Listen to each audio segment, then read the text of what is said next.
This is not a sob story. I don't need sympathy. It's to reiterate the ridiculousness of the Jehovah's Witness governing body two-witness rule, okay? It's like with pedophiles, you have to have two witnesses to a child being raped. Alright. Now, it's about 4 years ago now, before I resigned from Jehovah's Witnesses, from giving public talks, etc. I invited a guy to live with me. I knew he had depression problems, but interestingly his brother in Australia phoned me and said, "Alan, don't do it. Don't do it. This guy is mentally ill. He's gone on the internet looking how to create bombs." And me being stupid, naive, thought, no, I can help him out. So he lived with me for 6 months, okay? This guy, he was 20 years younger than me. And he had a bedroom in my house, alright? But every freaking night he'd be on the internet, looking at porn, and laughing, cackling all night long. It got to a stage where I said, look man, he was a JW like I was a JW, you are keeping awake all night long, you've got to move out. I put up with this crap for 6 months, not being able to sleep because of his tapping on the internet, looking at porn and all this stuff, right? Anyway, one night I was sort of dozing on the couch listening to classical music. Then the living door smashed open. It wasn't locked, it just smashed open. I thought, what? He comes in, punches my eyes out, and then breaks my jaws. I spent 3 nights in hospital and a month in agony recovering from a broken jaw. I'm now blind in one eye because of his venom. Anyway, let me tell you the story. It's just quite interesting. I knew he was OCD, right? For example, if he walked on the pavement and some dog had pissed on the pavement, he would cross the street. So I knew he was OCD. So I said, look man, because he said, look, fight back. I thought, I can't even freaking see. I'm no pussy, I can defend myself. I couldn't even see. I said, look, I'm wetting myself. So I crawled to the toilet, a downstairs toilet fortunately, put my legs against the door and phoned the police. Meanwhile, he was trying to break the door in, which he couldn't because my legs were against the door. He said, come out you coward, fight. And the police came out within about 3 minutes with German Shepherd dogs. In the meantime, before I get to this point, he said, oh, you're phoning the police. He heard me. He said, now you've done it. So the police came out, God bless them, within 3 minutes with German Shepherd dogs. In the meantime, this guy, who had drunk a whole bottle of rum with antidepressants, scarpered, ran away to his mommy's about 60 miles away. But the police dragged him back. Good for them. This case took about 2.5 years to settle. I got a bit of compensation through for my injuries. Do you know what? After this beating up, I was still a JW. Do you know what? Not one single Jehovah's Witness even knocked on my door, phoned me.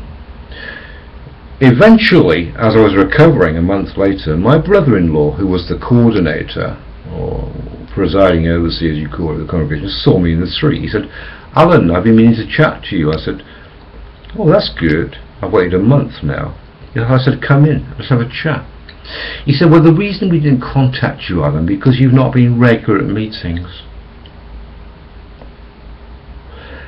That's not what made me resign from the Watchtower. What made me resign is reading Raymond Francis' books. I was prepared to go back to the meetings, to forgive everything, the harm, the damage. It was Raymond Francis' books, and particularly Hebrews chapter 1. I read it very carefully again. To which one of the angels did the Father ever say, "You, my son"? I thought, well, that explodes the Michael the Archangel equation out the window. It was quite a journey. Anyway, it gets deeper. Gets deeper. Have you heard about sleep apnea? Now, okay. This guy who beat me up left a mattress in his house, in my house, sorry. And it was getting so noisy in my house, you know, like students, like 3 o'clock in the morning, you know, kicking off. I thought, I can't cope with this, so I grabbed his mattress and went to my kitchen to get some decent sleep. Do you know what happened? I felt these claws going into my body. I was awake. I couldn't move. So I cried out, "Jesus, Jesus, help me." Because I was escaping the Watchtower. I said, "Help me, help me." Do you know what I heard? Seriously, I heard something going out of the room. So I got the courage up to face what's going on in my house. I cried out at the bottom of the stairs. I opened the door. The door was shut. I said, "Get out from this house." And I searched the whole of my house, 3-bedroom house, to see what kind of beast or demon was in this house. Because when I was on the mattress, I heard this scratching effect. I thought, I got a rat in here. It was so uncanny. But I'm not stupid. I was wide awake. I'm just telling you to be very careful now. The reason for this video is this. When the Watchtower is brought down, there will be 8 million frantic people out there who will do God knows what, like Waco, Texas, Jonestown, right? They've already been fed, spoon-fed, about killing apostates like you and me, right? They're going to be extremely dangerous. Messiah said the hour is coming when those will kill you thinking they're doing a service to God. Ex-Jehovah's Witnesses are going to be extremely dangerous.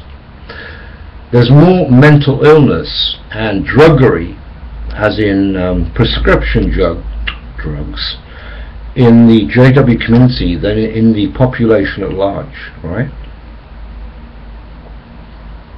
Be careful. Be careful.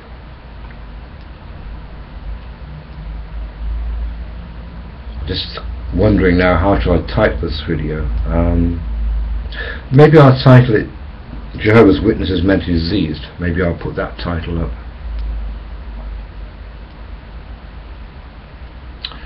It's indoctrination. Like I said, they've been spoon-fed this thought in a Watchtower not too long ago, maybe a couple of years ago. We don't kill apostates now, but about Jehu, you know. Of course we can't do that now. You wait and see what happens. When the Watchtower comes down, they're going to blame people like you and me who have now left the organisation. Watch your back. These people are indoctrinated. They are mentally diseased. And they are lethal. Make sure you're not living with them. I lived in a street where there were 10 JWs at that point, a very small street.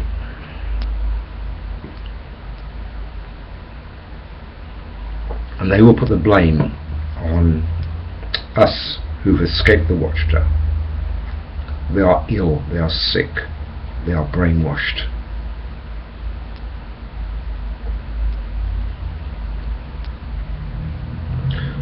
Waco, Texas, Jonestown. Remember that situation. Shalom.